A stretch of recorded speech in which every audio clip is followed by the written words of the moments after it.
साथियों, हम एक वेलफेयर स्टेट है। देश के सामान्य मानवी का जीवन आसान हो, उसकी क्वालिटी ऑफ लाइफ सुधरे, यह हमारी प्राथमिकता है। हमने नई योजनाएं बनाई, वो तो स्वाभाविक है, बल्कि हमने ये भी सुनिश्चित किया कि हर पात्र लाभार्थी तक ये योजना का लाभ पहुंचना चाहिए। हमने सिर्फ वर्तमान पर ही नहीं, बल्कि देश के भविष्य पर भी इन्वेस्ट किया।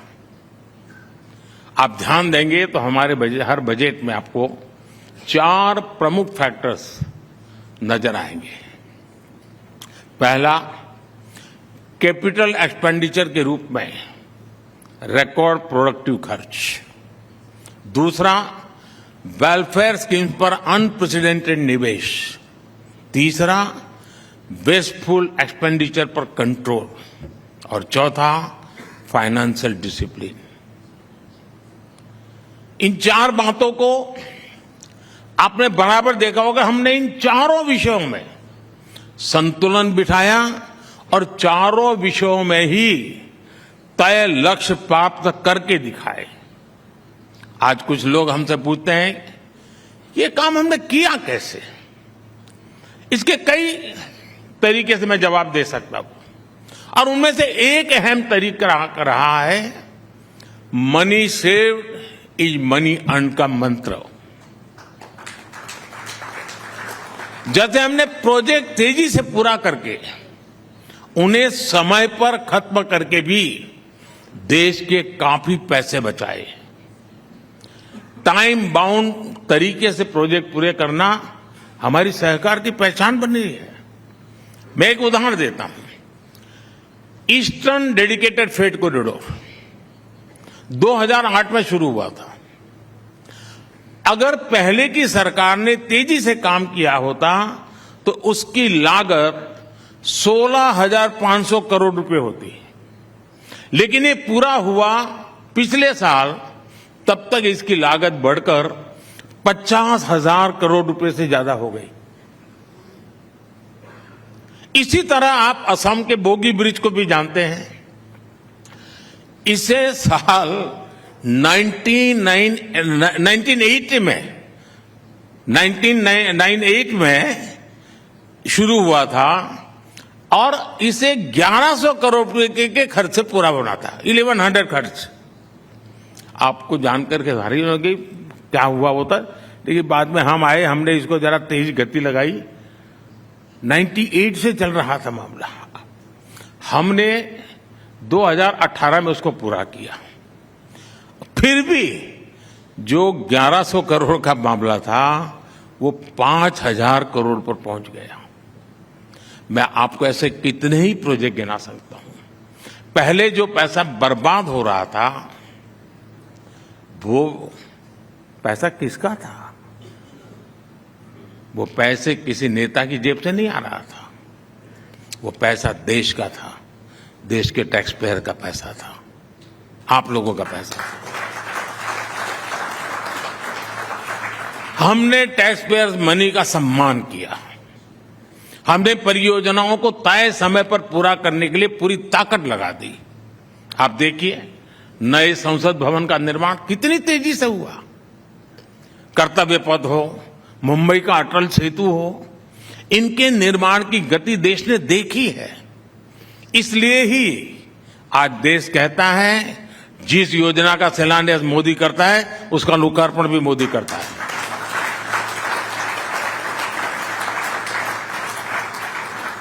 साथियों, हमारी सरकार ने व्यवस्था में पारदर्शिता लाकर टेक्नोलॉजी का इस्तेमाल करके भी देश के पैसे बचाए हैं।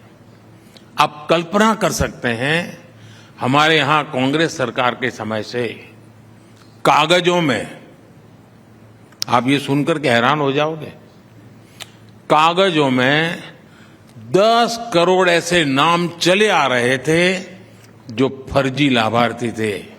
ऐसे लाभार्थी जिनका जन्म नहीं हुआ था, ऐसे विधवाएं थी जो बेटी के भी पैदा ही नहीं हुई थी।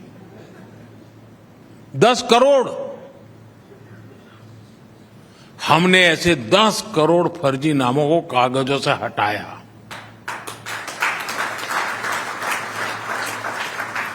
हमने डायरेक्ट बेनिफिट ट्रांसफर स्कीम शुरू की। हमने पैसे की लीकेज रोकी। एक प्रधानमंत्री कह के गए थे 1 रुपया निकलता है तो 15 पैसा पहुंचता है। हमने डायरेक्ट ट्रांसफर किए, 1 रुपया निकलता है 100 पैसे पहुंचते हैं, 99 भी नहीं। ये डायरेक्ट बेनिफिट ट्रांसफर स्कीम का परिणाम ये हुआ है, देश के करीब 3 लाख करोड़ रुपए गलत हाथों में जाने से बचे हैं। हमारी सरकार को जी चीजें परचेज करनी होती हैं, उसमें ट्रांसपेरेंसी लाने के लिए जेम एक पोर्टल शुरू किया, GEM।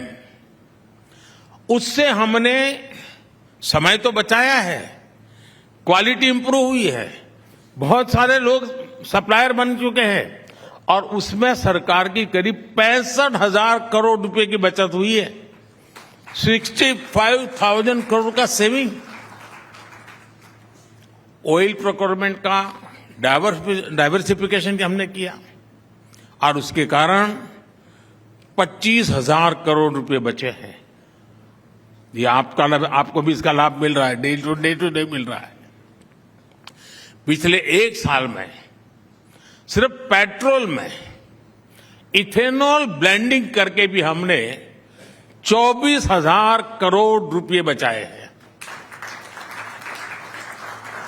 और इतना ही नहीं, जिस स्वच्छता अभियान का कुछ लोग मजाक उड़ाते हैं, ये देश का प्राइम मिनिस्टर स्वच्छता की बातें करता रहता है। स्वच्छता अभियान के तहत हमने सरकारी इमारतों में जो सफाई का मैं काम करवाया, उसमें से जो कबाड़ निकला वो बेच करके मैं 1100 करोड़ रुपए कमाया हूं।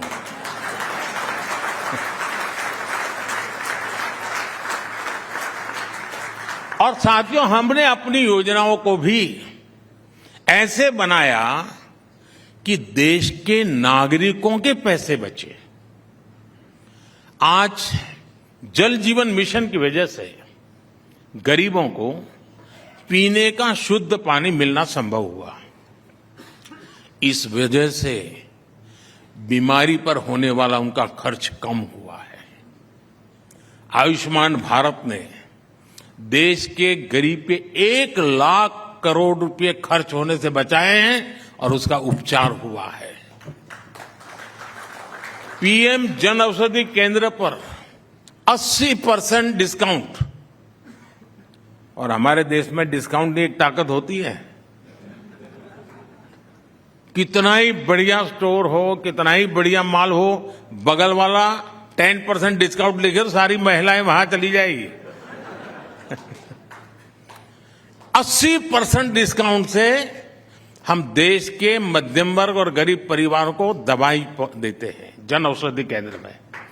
और उससे जिन्होंने वहां से दवाई खरीदी है, उनके 30,000 करोड़ रुपए बचे हैं।